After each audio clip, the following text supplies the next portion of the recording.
दोस्तों, पुराने समय की एक कहानी है कि महूसन नाम का एक छोटा सा राज्य हुआ करता था। एक दिन गुप्तचरों ने राजा को सूचना दी कि पड़ोसी राज्य हम पर हमला करने वाला है। गुप्तचरों ने बताया कि खबर एकदम पक्की है।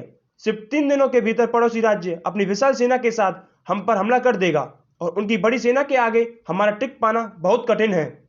राजा बेहद चिंतित हो गया। उसने तुरंत सभा बुलाई और सभी लोगों से सलाह मांगी कि अब हमारा मरना तय है।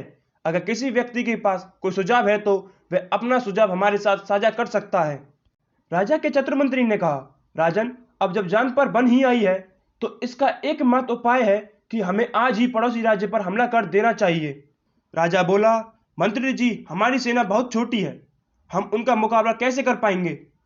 मंत्री बोला, राजन, पड़ोसी राज्य की अभी युद्ध की तैयारी नहीं है। अभी उन पर हमला कर दिया तो वह संभल नहीं पाएंगे और हमारे जीतने की कुछ तो उम्मीद बनेगी।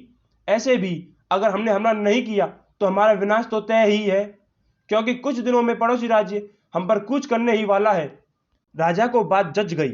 उसने तुरंत अपनी सेना को तैयार होने का आदेश दिया और राज्य के नागरिक भी सेना के साथ जुड़कर युद्ध करने चल दिए। पड़ोसी राज्य में जाने से पहले सेना को विशाल नदी के ऊपर बना एक पुल पार करना था। जैसे ही सेना पुल पार करके पड़ोसी राज्य में घुसी तो राजा ने उस पुल को आग लगा दी और सेना को बोल दिया कि अब हमारे पास वापस जाने का कोई रास्ता नहीं है। या तो हमें विजय प्राप्त करनी है या फिर यहीं मरकर प्राण त्याग देने हैं। सभी सैनिक अपनी पूरी क्षमता के साथ लड़े और पड़ोसी राज्य की बड़ी सेना को भी मात दे दी।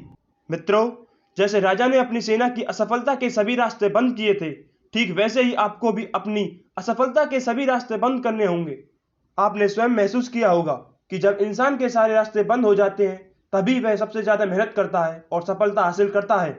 अपनी सफलता के लिए खुद को झोंक दीजिए। अपनी असफलता के बारे में सोचना ही छोड़ दीजिए, क्योंकि आपके पास असफल होने का कोई ऑप्शन ही नहीं है।